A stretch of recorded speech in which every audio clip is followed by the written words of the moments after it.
Already Jaganmohan Reddy గారికి భజన చేస్తా ఉన్నారు. ఆమె వైసీపీలో జారతారా లేదా అనేది అది మనం ముందే ప్రెడిక్ట్ చేయడమో లేదా ఆమె జైలుద్దని చెప్పడం అయితే అది నాకు తెలియదు.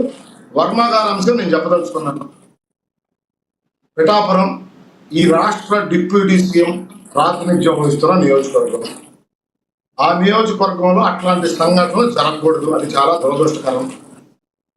ఈరోజు ఈ రాష్ట్ర భవిష్యత్తు కోసం, ఈ రాష్ట్రంలో ఉన్న నిరుద్యోగ యువకుల భవిష్యత్తు కోసం జగన్మోహన్ రెడ్డి గారి గత 5 సంవత్సరాల పరిపాలన మూలాన రాష్ట్రం ఏ విధంగా నష్టపోయింది, ఆ నష్టం నుంచి బయటపడాలంటే కూటమి అధికారంలోకి రావాలి, కూటమి కలిసి ఉండాలి అని పార్టీలు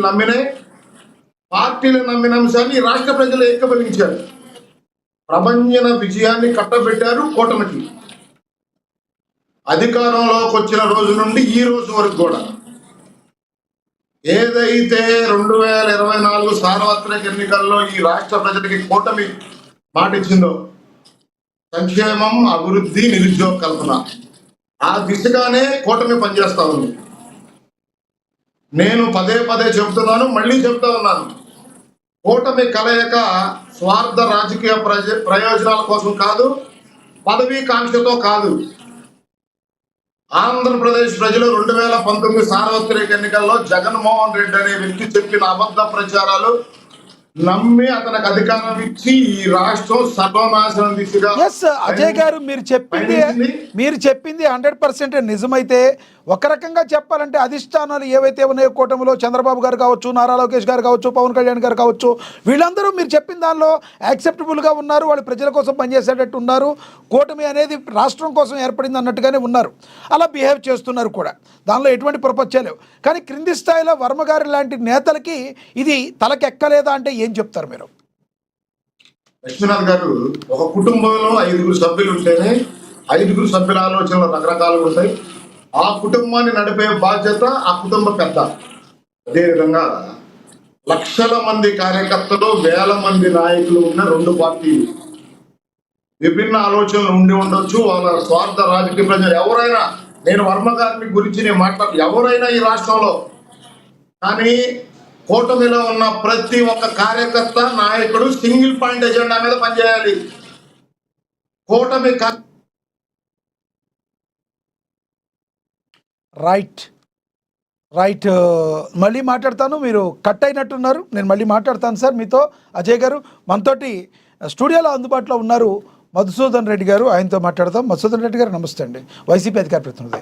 నమస్తే సార్. మధుసూదన్ రెడ్డి గారు, ముందుగా మీకు టీవీ యాజమాన్యానికి, ప్యానల్లో ఉన్నటువంటి అజయ్ కుమార్ గారికి, అయ్యప్ప గారికి, ఇంకా జనసేన లక్ష్మీకాంత్ గారికి నమస్తమంజలి. నమస్తే సార్. సార్ చెప్పండి సార్. సార్, ఒకటి వైసీపీకి పనిచేయడానికి కొంతమంది ఆల్రెడీ టీడీపీ జనసేనలో ఉండి వైసీపీకి పనిచేస్తున్నారు అని ఆరోపణలు వస్తున్న నేపథ్యంలో చాలామంది ఈ 2 పేర్లు అయితే చాలా బలంగా ఉండబడుతున్నాయి ఈ మధ్య కాలంలో. ఒకటి పిఠాపురం వర్మ గారు నేనైతే అన్ను, ఎందుకంటే ఇప్పుడు ఆయన Pithapuram sir yes right sir, ఇస్తాను సార్, మీకు ఇస్తాను నేను. మాట్లాడండి, మీరే కంటిన్యూ చేయండి. చెప్పండి. వర్మ గారు పిఠాపురం నియోజకవర్గం గతంలో శాసనసభ్యులుగా పనిచేశారు. ఆయన టికెట్ ఆశించాడు. ఈ రాష్ట్ర అభివృద్ధి కోసం నారా చంద్రబాబు నాయుడు గారు అరెస్ట్ అయినప్పుడు అండగా నిలబడిన వ్యక్తి గౌరవనీయులు పవన్ కళ్యాణ్ గారు అక్కడ పోటీ చేస్తా ఉన్నప్పుడు ఖచ్చితంగా అక్కడ ఎవరైనా తప్పుకోవాల్సిందే. వర్మ గారు కూడా తప్పుకున్నారు. అక్కడ ఏమీ జరగటం లేదా, చిన్న ఇబ్బందులు లేవా అంటే ఖచ్చితంగా ఉన్నాయి. నేను వాళ్ళు ఏం చెప్పదలుచుకున్నానంటే, వర్మ గారు మీ ద్వారా రాష్ట్ర ప్రజలకైనా, కూటమిలో ఉన్న కార్యకర్తలకి, నాయకులకి, అక్కడ పెండెం దొరబాబు గారు, వర్మ గారు వైరవర్గం. ఆయన గతంలో వైసీపీలో ఉన్నాడు, ఈయన ఇండిపెండెంట్ గా ఉన్నా, తెలుగుదేశంలో ఉన్నా. వాళ్ళిద్దరి మధ్య ఉన్న వర్గ పోరుని ఇద్దరు కలిసి నిన్న 2 పార్టీలకి చుట్టడం జరిగింది. గౌరవ పవన్ కళ్యాణ్ గారు శస్త్రచికిత్స చేసుకొని ఆయన రెస్ట్ లో ఉన్నారు కాబట్టి ఆయన ఇంకా బయటికి రాలేదు, ఆయన ఏం మాట్లాడలేదు. అక్కడికి నాగబాబు గారు అజయ్ గారు ఇక్కడ కాదు ఒక్క నిమిషం మీరు అన్నదానికి చెప్పాలి. అక్కడ మొన్న జరిగిన ఒకటే కాకుండా గత 2 సంవత్సరాల నుంచి ఏదో ఒక రకంగా వర్మ గారు గతంలో అక్కడ ఏదో రకంగా మాట్లాడుతున్నారు. అప్పుడు దానిలో ప్రధానంగా దొరబాబు గారిని తీసుకొచ్చి దాన్ని కలపడంలో వాస్తవం ఉందంటారా? నిజంగా వర్మ గారు టీడీపీకే పనిచేస్తున్నారా? కాదు లక్ష్మణ్ గారు, నేను కలిపింది నిన్నటి అంశమే. నేను గత అంశాలన్నింటినీ కలగలిపి నేను అట్లా చెప్పటం లేదు. నిన్న జరిగిన అంశానికి మీకు కారణం చెబుతా ఉన్నా. ఇకపోతే నారా చంద్రబాబు నాయుడు గారు, మీకు తెలియదేం కాదు, సీనియర్ జర్నలిస్ట్ మీరు, వర్మ గారికి పల్లా శ్రీనివాస్ గారి ద్వారా సందేశం పంపారు.